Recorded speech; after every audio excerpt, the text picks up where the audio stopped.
Hajj as a model of sincerity and submission. A. The rituals of Hajj are timeless reminders of obedience, patience, and humility. Every act symbolizes our complete submission to the Creator, encouraging us to realign our inner intentions and recognize our dependence on divine guidance. Spiritual signs versus emotional signals. A.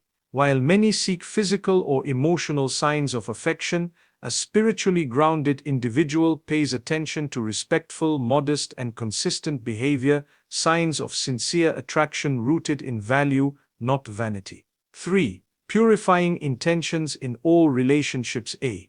Just as the pilgrim purifies their soul on the plains of Arafat, we must purify our intentions in relationships. If someone is truly attracted to you in a healthy, faith-conscious way, they will uplift your spiritual state, not compromise it. 4. The balance between heart and guidance. A. Emotions are not sinful, but acting on them without guidance is dangerous. Hajj teaches discipline of the soul. Likewise, feelings must be managed with modesty, wisdom, and a clear sense of purpose rooted in faith. Indeed, one of the most powerful lessons that we derive from Hajj is the lesson of sincerity and submission. It is not merely a journey of the body, but a journey of the soul, the heart, and the mind. Every step that a pilgrim takes, from the moment they enter the sacred state of Ihram to the final ritual of stoning the pillars representing evil, is a profound act of surrender. This surrender is not to any worldly authority,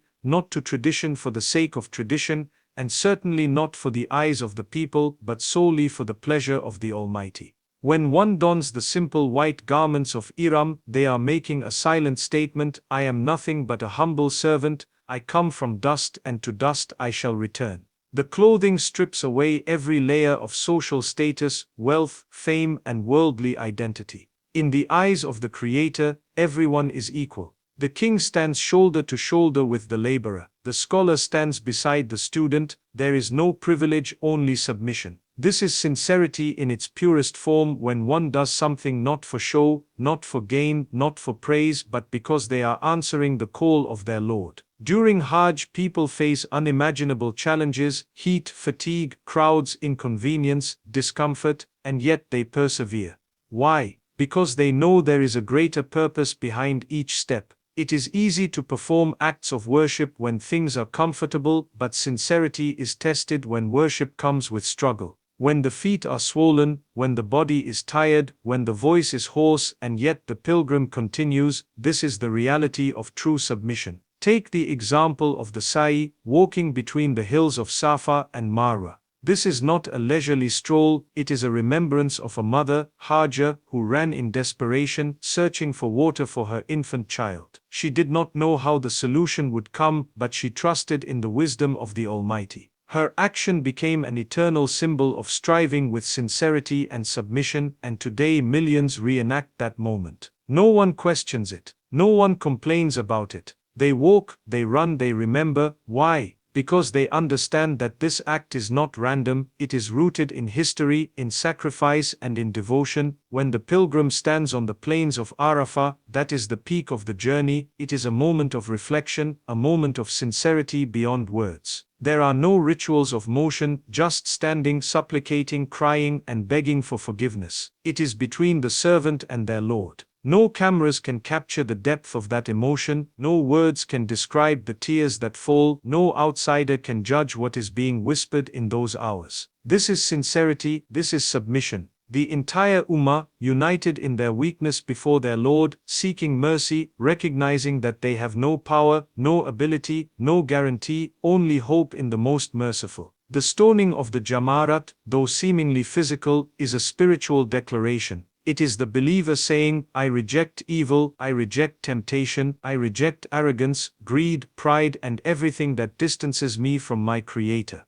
It is not about throwing stones at a pillar, it is about symbolically throwing away your ego, your sins, your doubts. With every stone, the pilgrim renews their commitment to the path of righteousness. This cannot be done without sincerity. Otherwise it becomes a mere ritual devoid of meaning. And then there is the Tawaf, the circling of the Kaaba. 7 times the believer walks around the house of Allah, just as the angels circle the throne. This act reminds us that our lives should revolve around our Lord, just as the Kaaba is the center of the pilgrim's physical movement. Allah should be the center of the believer's spiritual life. Every orbit reminds the soul, you are not the center of the universe, He is. Submit, surrender, be sincere. Even after the Hajj is over, those who performed it sincerely feel a change within themselves. They feel lighter, clearer, more connected. It is not because of the physical effort alone, but because of the spiritual cleansing that comes with genuine submission. The difference between a Hajj that is accepted and one that is not the luxury of the package, not the number of selfies taken, not the stories shared afterward, it is the sincerity in the heart. Was it done for Him alone? Was every step taken out of love and reverence for the Almighty? This sincerity that we learn from Hajj is not meant to be confined to the days of Dhul Hijjah. It must follow us back home. It must reflect in our prayers, our dealings with people, our goals, our relationships, and our character. Just as the pilgrim abandons worldly distractions to focus on worship, we too must learn to detach from what is temporary and attach ourselves to what is eternal. Just as the pilgrim submits to the rules of Ihram, we too must submit to the boundaries set by our Creator in everyday life. The world is full of distractions. People do many things to impress others, to gain likes, applause, compliments, approval, but sincerity teaches us to ask, would I still do this if no one saw me? Would I still give charity if no one praised me? Would I still pray if no one was watching? Hajj teaches us that the only one who matters is the one who never stops watching, the one who knows the secrets of the hearts. If every believer could hold on to this sincerity and submission, not only would their own lives be transformed, but the entire Ummah would rise to heights of unity, integrity, and strength. It starts with the heart. It starts with a step. It starts with you, just as it starts with every pilgrim who answers the call of Labbaik Allahumma Labbaik, here I am, O Allah, here I am. In a world that places so much emphasis on appearance, instant gratification, and superficial attraction, it is important to step back and reflect on what truly matters when it comes to human connections, especially the kind of connection where someone is drawn to you. Many people seek signs that someone likes them, signs that someone is attracted to them, and signs that someone may want something more, but the truth is, not every glance, not every word, and not every compliment is a sincere sign of true attraction. From a spiritual perspective, we must learn to recognize signs that are based not merely on emotion or desire, but on respect, modesty, and intention. One of the most overlooked but powerful indicators that someone is genuinely attracted to you is the presence of respect in their interaction with you.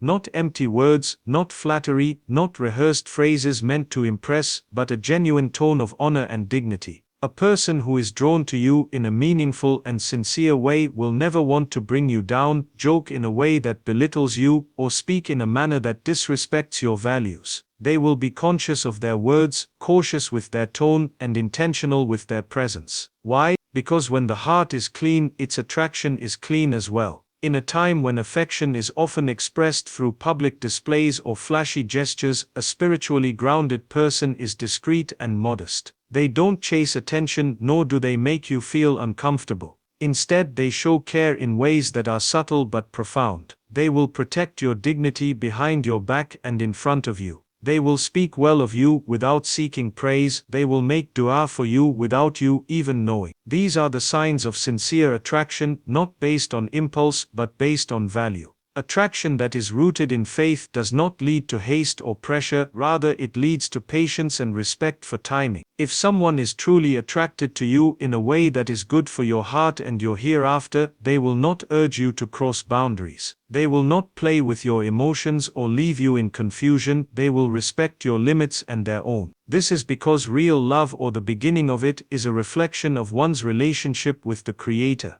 If a person is loyal to their Lord, they will be loyal to you. If they guard their eyes, their words, and their intentions, it is because they fear harming what could be sacred. There is a calmness that comes with sincerity. When someone is genuinely attracted to you in a way that is pure and mindful, they don't overwhelm you with drama or keep you in suspense. Their actions are steady, their presence is reassuring. They don't need to prove themselves through extravagance or noise. Instead, they show up consistently in ways that matter through kindness, through thoughtfulness, through respect. You won't feel drained around them, you'll feel at ease. This is one of the most telling signs that their feelings are not just real but responsible. Another beautiful sign is their concern for your spiritual well-being. This may sound unexpected to some, but when a person is truly attracted to you with the right intentions, they will care not just about how you look or what you say, they will care about your connection with your Lord. They may encourage you to be better, not by force but by example. They may remind you to pray, not in arrogance but in love.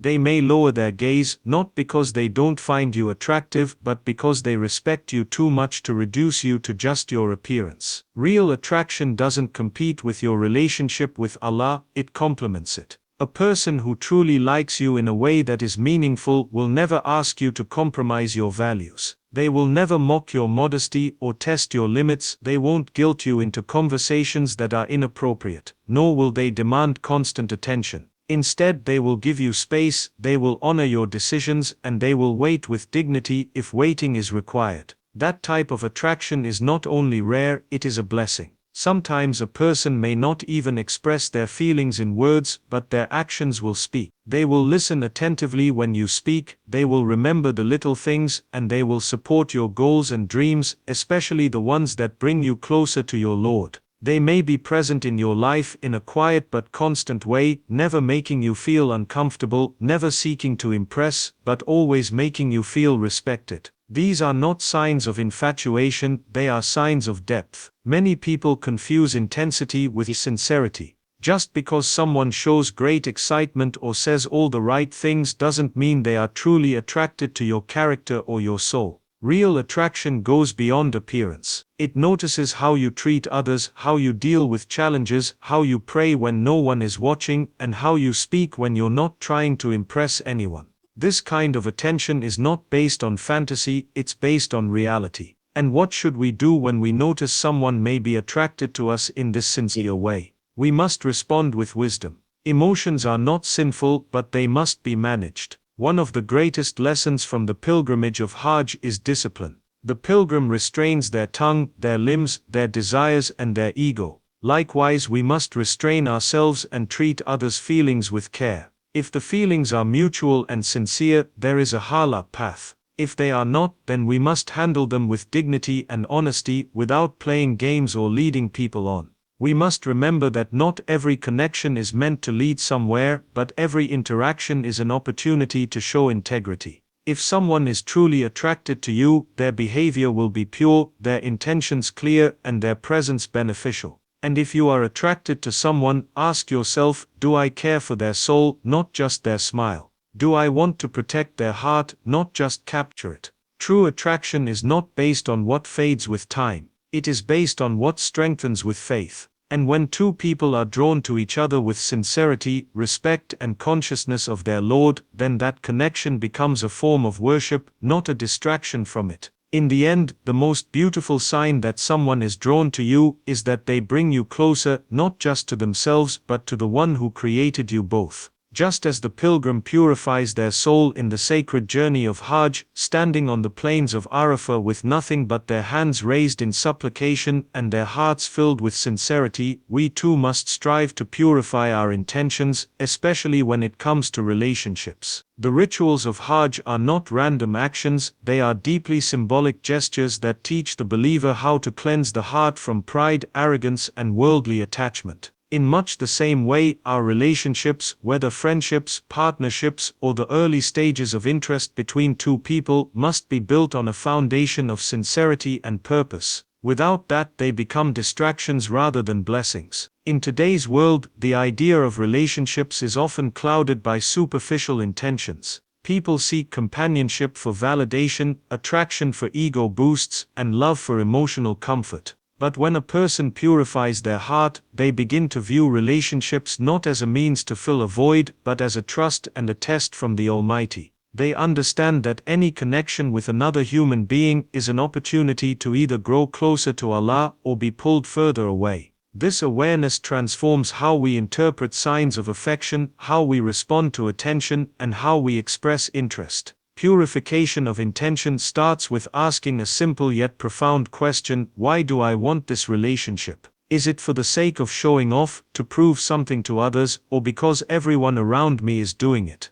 Or is it because I genuinely see in this person a companion in faith, someone who inspires me to be better, someone who reminds me of the hereafter, someone with whom I want to build a life rooted in purpose and clarity? When intentions are pure, the relationship itself becomes an act of worship, a source of tranquility, and a shield against wrongdoing. One of the greatest signs that someone is attracted to you with a purified heart is that they care for your relationship with the Creator more than their relationship with you. This may sound surprising to some, but the one who loves you for the sake of Allah will never ask you to disobey Him. They will never put you in a position where your modesty is compromised, where your spiritual progress is stalled, or where your dignity is questioned. Their attraction is not possessive, it is protective. They want good for you not just in this world, but in the next as well. This kind of person will not rush you, pressure you, or manipulate you. Just as the pilgrim trusts in the timing and process of Hajj, moving from one station to the next in calm surrender, this person trusts in the divine process of relationships. They understand that what is meant for you will reach you at the right time. They will not force what cannot be forced, nor will they chase after what requires deception or compromise. Their trust is not in their charm or planning, it is in their Lord. Moreover, when intentions are purified, there is a deep sense of responsibility that accompanies affection. It's not about playing with someone's feelings, testing their patience, or giving mixed signals. It's about being honest, transparent, and respectful. Just as the pilgrim takes care to avoid harming others during the sacred rites, so too must we avoid harming others emotionally, especially when they have honored us with their vulnerability. If you know someone is attracted to you and you do not share that intention, purity of heart demands that you let them go kindly, not keep them close for convenience or attention. A purified heart will always be mindful of consequences. It sees beyond the moment and considers the impact of every word, glance, and message. That is why when someone is truly attracted to you in a way that is spiritually meaningful, they will choose their actions wisely. They will not push boundaries. They will not engage in secretive behavior. They will not stir your emotions and then disappear. They will act with maturity, guided by the principles of modesty and sincerity. Their love will not be a source of anxiety or confusion, it will be a source of calm. Many people fall into the trap of thinking that attraction must be intense, dramatic, and all-consuming. But the truth is, the most sincere relationships are often the most peaceful. There is no rush, no obsession, no games, just clarity. This is the fruit of pure intention. When the heart is free from the desire to impress and the fear of rejection, it becomes free to love in a way that is real. And when two people come together with that same purity, their relationship becomes a reflection of faith and a preparation for the next life. We must also remember that purification is a continuous process. Just as the pilgrim does not stop purifying themselves after Hajj, but carries that transformation back home, so must we continue to check our intentions regularly. Feelings can change, desires can grow, temptations can sneak in.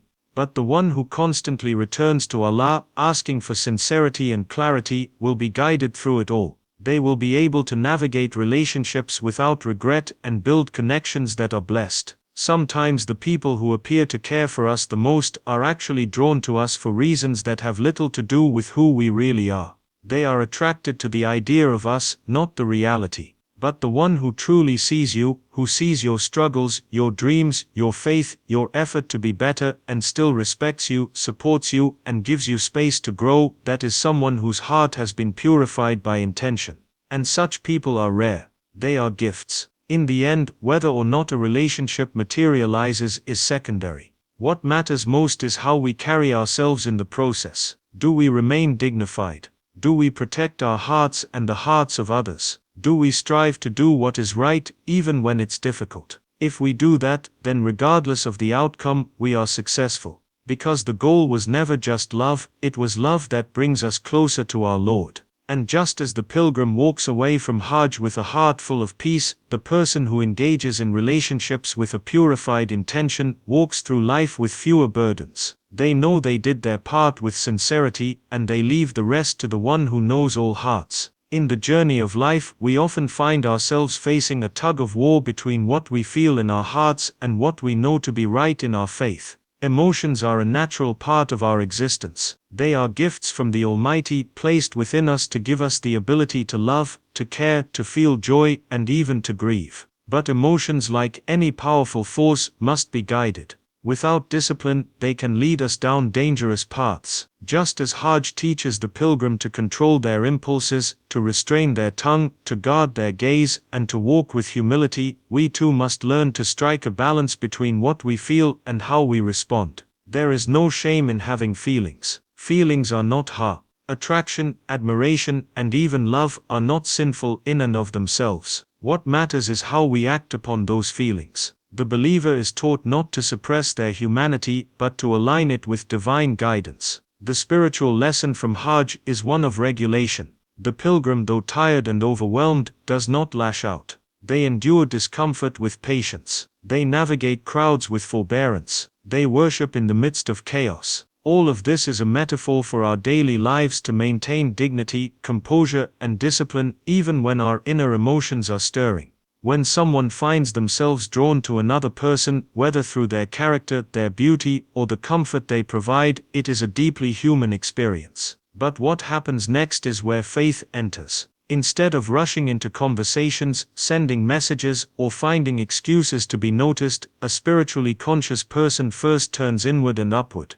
They reflect on their feelings, acknowledge them, and then ask, "What does Allah want me to do with this emotion?" This pause, this moment of surrender, is what differentiates a person driven by desire and a person guided by faith. True balance comes when the heart feels and the mind submits. It's when you recognize your emotions but choose not to let them control your behavior. You may care deeply for someone, but you don't allow that care to push you into disobedience. You may be curious about someone, but you don't allow that curiosity to violate their privacy or your values. You may desire companionship, but you don't let that desire compromise your modesty. Just as the pilgrim walks around the Kaaba in measured steps, never pushing, never racing, always aware of their surroundings, we too must tread carefully in matters of the heart. When you feel attracted to someone, it's easy to let imagination run wild. Thoughts of what if and maybe begin to occupy the mind. But the believer knows that no matter how strong the emotion, it must be brought under the light of guidance. In the story of Yusuf, peace be upon him, we see a man who was tempted, who was admired, who had every opportunity to fall into sin, and yet he resisted.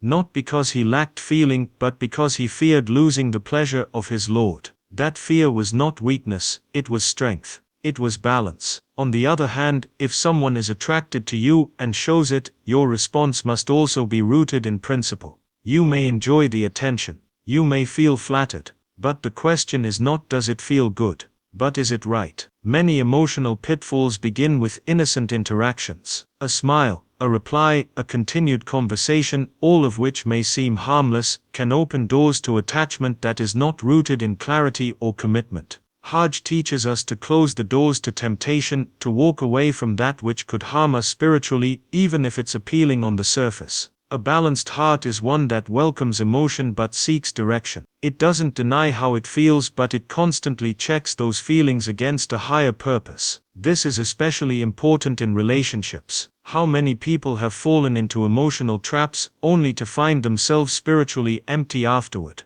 How many hearts have been broken because they followed feeling without guidance? When you balance your emotions with spiritual discipline, even heartbreak becomes bearable. Because you know you acted with sincerity and stayed within the limits set by the Almighty. Sometimes this balance means letting go, not because you don't care but because you care more about your soul. It means saying no to a conversation that feels comforting because you know it leads nowhere. It means choosing silence over flirtation. It means making duja for someone from a distance instead of chasing them through messages. It means trusting that what is meant for you will never require you to sin to attain it. This is not emotional repression, it is spiritual strength. It is the same strength that the pilgrim shows when they walk away from the comforts of the world to stand on the hot plains of Arafat in tears, seeking only the acceptance of their Lord. When two people are emotionally drawn to each other but both are grounded in faith, something beautiful happens. They respect each other.